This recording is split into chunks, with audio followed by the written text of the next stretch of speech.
Rabu 22 Juli 2026, aksi cekcok antar seorang petugas keamanan Satpam dan pengemudi Alphard di kawasan Pelikan Crossing Bundaran HI, Jakarta Pusat menjadi sorotan publik setelah videonya viral di media sosial. Insiden bermula saat Satpam bernama Victor Hareva menegur pengemudi yang diduga menerobos Pelikan Crossing ketika lampu penyeberangan menyala merah dan pejalan kaki sedang menyeberang. Teguran tersebut berujung adu mulut hingga kedua belah pihak dibawa ke pos polisi untuk mediasi. Satpam tersebut juga mengaku ketakutan hingga minta maaf dengan bersujud. Bang, kalau Bang Victor sendiri ini hari ini masih kerja Bang berarti Bang? Masih ini tadi dari lokasi? Oke, ini ke depan ini akan seperti apa Bang bertemu dengan pengemudi ini Bang? Ya, saya maunya sih mereka itu melakukan seperti saya diperlakukan waktu pada saat itu. Memang waktu itu tuh abang sebenarnya diperlakukan seperti apa sih Bang? Bener nggak Bang yang disuruh sujud, salim segala macam itu Bang? Kalau sujud itu itu kemauan saya sendiri karena saya udah ketakutan, udah mob sama otak saya itu juga terganggu. Pihak kepolisian Polsek Menteng mengatakan dalam insiden tersebut tidak ada tindak aksi kekerasan atau pemukulan terhadap petugas keamanan atau Satpam bernama Victor Hareva.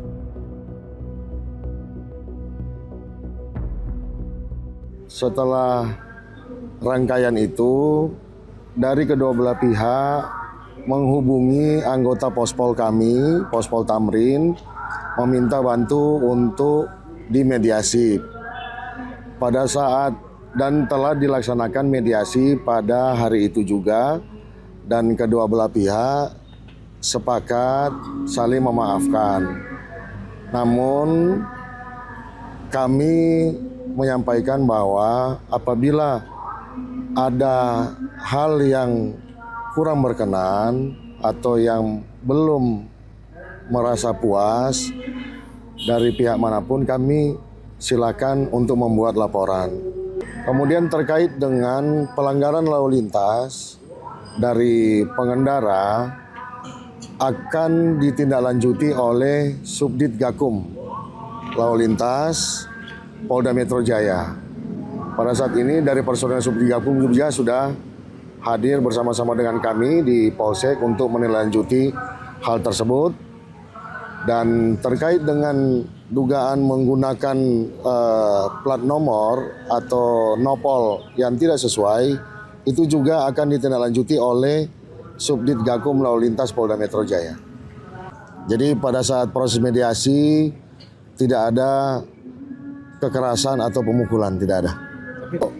Ini kami masih mengklarifikasi yang bersangkutan bagaimana prosesnya pada saat itu, seperti apa realnya. Tapi yang jelas untuk proses pada saat itu tidak ada dilakukan atau kekerasan yang dialami oleh yang bersangkutan. Tidak ada pemukulan atau tindakan kekerasan, tidak ada. Kalau sampai diminta sujud itu benar nggak Pak? Kalau diminta sujud ini yang saya perlu klarifikasi kedua belah pihak.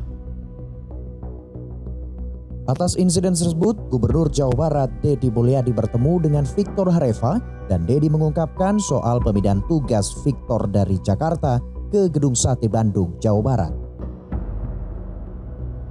Ini saya sudah bertemu dengan siapa? Victor Hareva. Victor Hareva, security yang menegur oknum aparat, kemudian oknum aparatnya tidak terima karena ditegur di Bundaran HI, yaitu menabrak rambu lalu lintas tanda lampu merah sehingga membahayakan keselamatan pejalan kaki yang nyebrang, betul kan? Dan ternyata dia ini orang Bandung, berasal dari Nias, tinggal di Bandungnya di mana? Di Pasteur Bapak. Di Pasteur, dan sengaja datang bertemu saya hari ini, ya kan? Untuk ingin pindah kerja sebagai security. Jadi rencananya insya Allah nanti pindah kerja sebagai security di Jakarta, kerja menjadi security di Bandung. Nanti jaga di sekitar Gedung Sate yang hari ini lagi proyek pembangunan penataan areal halaman Gedung Sate. Saya yakin jajaran Polda Jabar akan bersikap tegas pada anggotanya yang melakukan pelanggaran lalu lintas, ya. Dan kita juga semua sama-sama saling menghargai tugas kita masing-masing. Hatur nuhun. Sama-sama. Oke. Kita bergeser ke kasus penemuan jasad petugas keamanan Satpam di Jawa Barat. Sempat hilang kontak sejak Jumat 24 Juli 2026 dini hari, seorang petugas keamanan atau Satpam yang bertugas menjaga objek vital nasional di Waduk Jati Luhur Kabupaten Purwakarta, Jawa Barat, ditemukan meninggal dunia dalam kondisi yang mengundang tanda tanya. Korban ditemukan di perairan kawasan Tanggul Kayat setelah sebelumnya tidak dapat dihubungi saat menjalankan tugas piket malam, dan korban bernama Sumarna, 42 tahun, ditemukan dengan kondisi kedua tangan masih terborgol di belakang. Penemuan ini sontak menggegerkan warga.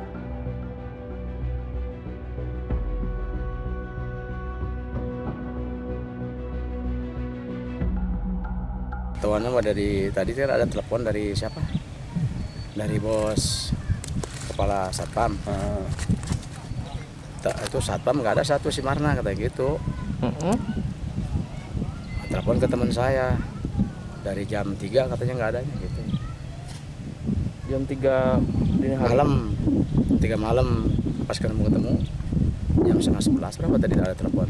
Kondisi waktu ditemukan gimana Pak itu Pak? Terbogol Pak ininya. Tangannya? Iya. Ke belakang ke depan? Ke belakang. Ke belakang. Iya. Di air saat ditemukan. Di air. Di pinggir itu. Apa ngambang itu posisi? Ente. Antara ngambang sama ke darat itu. Itu. Informasi yang Bapak terima selama ini, kenapa korban bisa ada di Danau Jatiluhur ini? Apa ada keributan sebelumnya informasi yang Bapak terima? Saya nggak tahu itu Pak masalahnya. Nggak tahu. Katanya sempat melarang orang pemuda yang mau Ya, ada kabarnya. Seperti apa sih informasinya? Yang melarang kan dia tugas dia Pak di wilayah dia, karena wajar lah ya kalau melarang. Tapi tadinya mau ada yang coret-coret gitu Pak ya? Ya katanya itu. Dilarang sama dia. Iya, larang dia kan wajar lah dia kan. Dia Tugas. lagi tugas itu. Dia lagi tugas. Terus habis itu kejadian itu dihilang itu Pak ya? Enggak, malamnya lagi, malam tadi. Malam Rabu, coret-coret itu malam Rabu katanya gitu. Saya nggak tahu. Oh, dari malam tadi gerombolan anak remaja itu datang lagi ke sini. Nggak tahu tuh. Diduganya seperti itu. Itu ada kemungkinan gitu.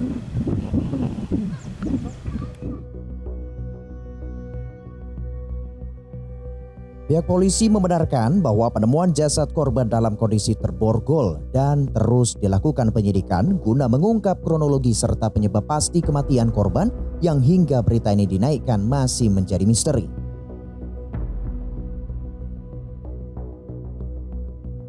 Ditemukannya jenazah yang dalam keadaan di dasar air atau tenggelam, inisial S, umur 42 tahun, yang diketahui bekerja sebagai satpam.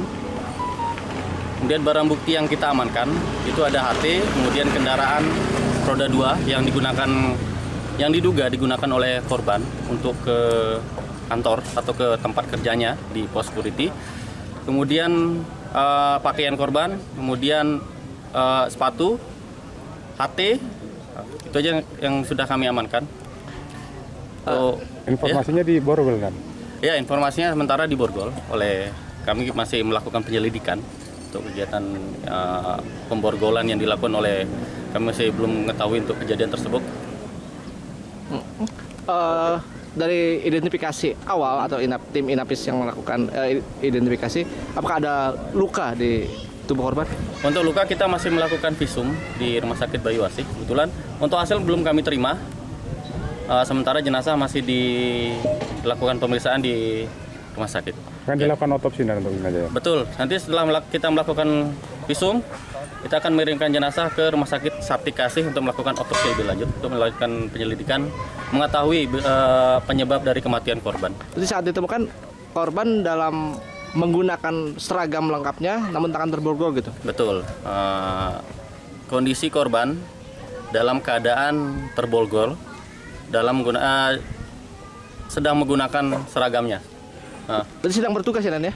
Ya, diketahui sedang bertugas. Pak, informasi katanya melarang anak muda mencoret-coret itu. Untuk informasi tersebut kami masih dalami. Beberapa saksi sudah kami periksa. Untuk motif ataupun pelaku atau ini kami masih melakukan penyelidikan lebih lanjut. Demikian. Usai dilakukan visum dan identifikasi, jenazah korban kemudian dibawa ke Rumah Sakit Sartika Asi Bandung untuk menjalani otopsi. Sementara itu, pihak keluarga minta polisi mengusut tuntas kasus tersebut karena menilai kematian korban penuh kejanggalan. Mempersilahkan kalau memang ada yang mau diusut, ya silahkan usut dengan tuntas sesuai dengan jalurnya. Mungkin seperti itu. Tidak janggal karena tangannya diborgol kan. Kalau diborgol ke belakang. Kalau untuk area kerjanya emang di dekat air atau di mana, Pak? Memang di dekat air. Di Tanggul dia posnya. Dia kan bertugas sebagai security.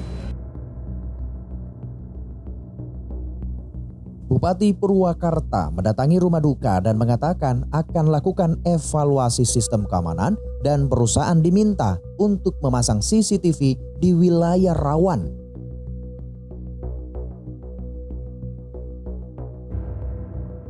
Kamera pengawas ya, harus ada CCTV dan sebaiknya penugasan terhadap pengamanan itu harus disesuaikan dengan area dan tingkat kerawanan gitu. Misalnya kalau tingkat kerawanan dan arealnya yang luas ya nggak bisa oleh satu orang dong, ya kan?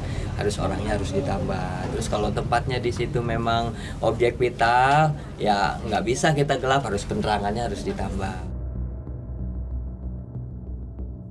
Terbaru, pihak kepolisian sudah melakukan otopsi dan pemeriksaan terhadap 15 saksi, namun belum melakukan penangkapan terhadap pelaku.